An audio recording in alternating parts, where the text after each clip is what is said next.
Right then, let's dive in, shall we? We're going to look at how you take a client's brilliant but maybe slightly half-baked idea and turn it into a proper, solid project plan. Let's avoid those project disasters and create a real showstopper. So, meet our fictional client for today. They're a plucky startup from Kent called the Crumbling Cookie Co., and they have a fantastic, a rather vague dream to take over the biscuit world. You know the type, right? Absolutely brimming with passion and excitement, but maybe a little bit light on the actual details. This is such a classic problem, when the foundations of your project are just a little bit wobbly from the get-go. And there it is, the classic line, just make it amazing. Honestly, this is where so many projects go completely off the rails, becoming a bit of a dog's dinner before you've even started. It's the digital equivalent of a soggy bottom, and nobody wants that. So, the big question is, how do we take that lovely, messy dream and give it some proper structure? How do we get a firm base for our bake? Well, let's have a look at our first tool in the kitchen. First up, we start with what's called an epic. Now, think of an epic as the big, grand ambition. It's the overall goal of the whole bake. In this case, it's that main objective, create an amazing online shop. It captures the entire dream in one big, bold statement. But an epic is, it's massive, isn't it?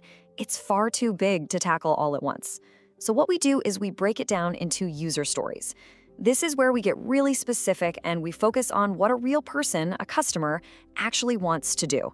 This is absolutely vital for figuring out what to build. And this visual here just lays it out perfectly. You can see the big, grand idea at the top, which becomes our epic. And that epic is then sliced into smaller, much more manageable user stories. It's exactly how we go from this massive, intimidating idea to actual tasks the team can get their teeth into. And every single one of these stories follows this simple but incredibly powerful format. So for our biscuit lovers, it might sound something like this. As a hungry customer, I want to filter biscuits by chewy or crunchy so that I can find my perfect treat faster. See, it's simple, it's clear, and most importantly, it's focused on the benefit to the user. Okay, so we've got a few stories written down, but are they any good? Are they ready to be handed over to the development team? Or are they, a bit underbaked? We need a proper quality check. And for that, every single story has to pass what we call the invest test. It's our quality check to make sure each one is solid. The S for small is a really key one. Can the team actually finish it in a single work cycle, what we call a sprint, which is usually about a week or two? If it doesn't pass this test, it's not ready. It goes back in the bowl for a bit more work. This happens all the time. What about that really fancy biscuit personalization tool the client mentioned in passing? The team is just scratching their heads. They've got absolutely no idea how to even approach it. So what do? Are we stuck? Not at all. This is where we create something called a spike. Now, a spike is a special kind of story where the goal isn't to build a feature, but simply to get an answer. It's a focused, time-limited research job to figure out the how, so we can then write a proper story about it later on. And this table here just shows the difference so clearly. If the epic is your entire cookbook and the stories are the individual recipe steps, well, the spikes are for when you have to stop everything and invent a completely new baking technique before you can even start cooking. So the client, bless them, they're super excited. They want everything at once. They want the chewy/crunchy filter, the VR bakery tour, the lot. And they want it yesterday. So how on earth do we decide what gets baked first? Well, let's talk about prioritization. And for that, we use a brilliantly simple tool called the Moscow method. Now, don't worry, it's got nothing to do with Russia. It's a really powerful way to bring a bit of order to the chaos and forces everyone to have a proper conversation about what's really important.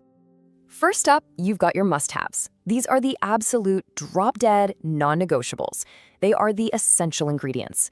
If you don't have a working checkout basket, you don't have an online shop. The whole thing is a failure without this. Simple as that. Next, you've got your should-haves. Now, these are important. They add real value, for sure, but they're not absolutely vital. If we're short on time, there's a workaround. The world isn't going to end if a customer has to type in their address a second time. Then we have the could-haves. Think of these as the nice-to-have sprinkles on top of the cupcake. They'd be lovely, yeah, but they're the first thing to get chopped if we're under pressure. They don't affect the core business, which is selling biscuits.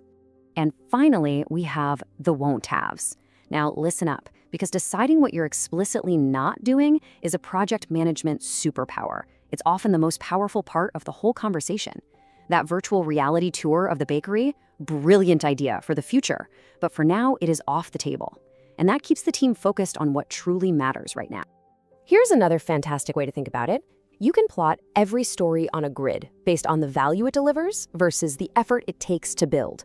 And you're looking for that sweet spot in the top left box. Your quick wins, high value, low effort. Those are often the best place to start to build some real momentum. Right, for the finale, let's zoom all the way out. Let's see how all these pieces, the epics, the stories, the priorities, connect the client's big business goal all the way down to the tiny little tasks the team works on every single day. We use something called an impact map. And this is the master plan. This is the true showstopper bake. It connects the why you're doing something in the first place to the what you're actually going to build. You start with the why, the business goal, then the who, the people you need to influence, then the how, the changes you want to see, and only then do you get to the what, the features or user stories. And would you look at that? You can see a perfectly straight, logical line from the big money goal, increase sales by 15%, all the way down to that specific little user story about filtering biscuits. There is absolutely no wasted effort. Every single thing we decide to build serves the main business goal. So there you have it, a clear, structured path from a vague, messy dream to a perfectly executed, prioritized plan. No soggy bottoms, just a solid build. Now you've got the recipe, so the only question is, what will you build first?